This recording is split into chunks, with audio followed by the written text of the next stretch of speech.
Kita sampai ke video yang keenam. Di video ini kita akan membahas kuota dan tarif impor. Bagaimana pengaruhnya terhadap economic welfare, kemudian apakah ada deadweight loss atau tidak.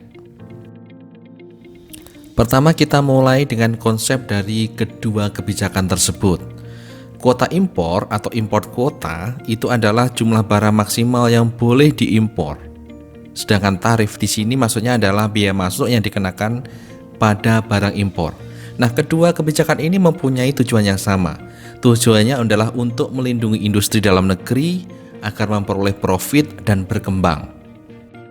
Yang menjadi pertanyaan selanjutnya adalah bagaimana dengan economic welfare? Bagaimana pengaruhnya? Kita mulai analisis kita dengan kuota impor. Nah, kuota impor di sini di bahasan awal ini adalah kuota impor sebesar 0 unit. Artinya barang impor tidak boleh masuk sama sekali ke dalam sebuah negara. Oke, kita akan analisis bagaimana seandainya jika perekonomian tertutup, artinya barang impor tidak boleh masuk ke dalam sebuah negara, pengaruhnya terhadap economic welfare, terhadap deadweight loss dan sebagainya akan kita bahas. Oke, pada gambar di samping harga internasional itu lebih rendah daripada harga domestik. Nah, harga domestik P0 ini merupakan harga keseimbangan antara demand dengan supply. Ternyata di harga internasional lebih rendah di PW, P World. Oke, nah jika tanpa ada pembatasan impor seharusnya harga domestik itu juga akan PW. Oke, karena apa? Karena selisih harga itu akan membuat barang impor menjadi masuk. Saat harga PW yang bisa dipenuhi oleh industri dalam negeri hanya sebesar quantity supplied saat PW, yaitu HIS. Sedangkan di harga PW jumlah barang yang diminta oleh konsumen dalam negeri adalah HID. Yang bisa dipenuhi tadi adalah HIS, yang diminta oleh konsumen adalah HID. Maka HID kurangi HIS, inilah jumlah barang yang diimpor. Oke, selanjutnya kita akan bahas pengaruhnya terhadap perekonomian. Oke, tanpa kebijakan surplus konsumen berarti A ditambah B ditambah C ditambah D. Ini artinya tanpa kebijakan kuota impor barang internasional boleh masuk sehingga harga di PW, maka surplus konsumennya adalah A ditambah B ditambah C ditambah D. Setelah kebijakan yang membuat barang internasional tidak masuk, yang membuat harga ke P0, harga keseimbangan domestik, keseimbangan surplus konsumen kita menjadi D, sehingga ada perubahan minus A, minus B, minus C. Ada penurunan surplus konsumen di sini. Kita lihat dari sisi produsen. Tanpa kebijakan berarti di titik E. Oke. Setelah ada kebijakan A ditambah E, ada kenaikan surplus produsen di sini karena memang tujuan dari kuota impor ini adalah untuk melindungi produsen, sehingga ada perubahan di surplus produsen sebesar A. Total surplus secara keseluruhan akan berubah min B min C. Inilah deadweight loss-nya. Berarti deadweight loss-nya itu adalah B ditambah C atas kuota impor yang menyebabkan perekonomian menjadi tertutup. Sekarang kita bahas tarif impor. Dengan adanya tarif impor, harga barang internasional akan menjadi naik. Nah, jika pemerintah itu mengenakan tarif sebesar selisih antara harga internasional dengan harga domestik yang menyebabkan harga impor itu harganya sama dengan harga domestik, maka dampaknya sama dengan kuota impor yang sebelumnya kita bahas. Tidak ada barang impor yang masuk karena harganya sama dengan dikenakan tarif tadi.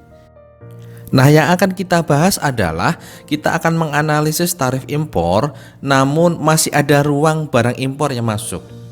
Oke, barang impor masih masuk ke dalam perekonomian sebuah negara. Ini akan kita analisis. Nah, gambar ini menunjukkan ada tarif impor, namun barang impor tetap masuk. Misalnya pemerintah mengenakan tarif impor sebesar T. Oke. Jadi harga di pasar domestik, di pasar internasional itu PW, sehingga harga di pasar domestik menjadi P bintang, yang merupakan nilainya adalah PW ditambah dengan T tadi. Oke. Dengan harga P bintang tadi, jumlah barang yang ditawarkan di perekonomian domestik adalah quantity supplied sebesar Hi aksen S. Sedangkan di saat harga P bintang, jumlah barang yang diminta adalah Hi aksen D. Hi aksen D lebih besar daripada Hi aksen S, sehingga selisih inilah yang menjadi barang impor. Jadi barang yang masuk adalah sebesar Hi aksen D dikurangi Hi aksen S. Oke, sekarang kita analisis bagaimana pengaruhnya terhadap economic welfare. Oke, dari sisi konsumen, jika tidak ada kebijakan tarif impor tadi, artinya tarif impornya 0, maka surplus konsumen adalah A, B, C, D, E, karena konsumen akan menikmati harga sebesar PW. Setelah kebijakan PE, perubahannya minus A, minus B, minus C, minus D. Surplus konsumen perubahannya adalah bertambah sebesar A, kemudian pemerintah ini akan memperoleh pendapatan dari bea masuk tadi. Oke, sebesar apa? Sebesar D, yaitu sebesar T. T ini adalah tarif impor dikalikan dengan jumlah barang yang diimpor tadi. Hi aksen D dikurangi Hi aksen S, sehingga jumlahnya merupakan luas segi 4 yang nilainya adalah D tadi. Oke, jadi secara keseluruhan perubahan total welfare kita adalah minus B minus C. Jadi dengan adanya tarif impor sebesar T tadi akan menyebabkan penurunan welfare, akan menyebabkan deadweight loss sebesar B ditambah C. Oke, sekarang kita akan membandingkan dua kebijakan ini, kebijakan kuota versus kebijakan tarif.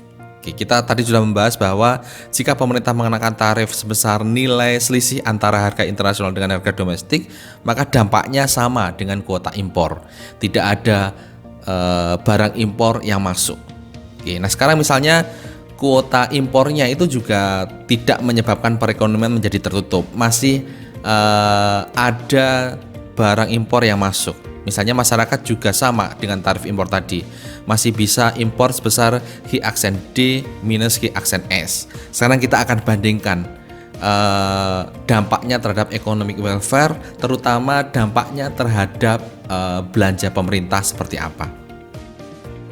Nah, inilah perbandingan dampaknya. Nanti kalian baca sendiri bagaimana perhitungan surplus konsumen, surplus produsen, pendapatan, dan juga total welfare-nya. Tapi saya akan memberikan penekanan di sini. Oke, dari sisi surplus konsumen dampaknya sama.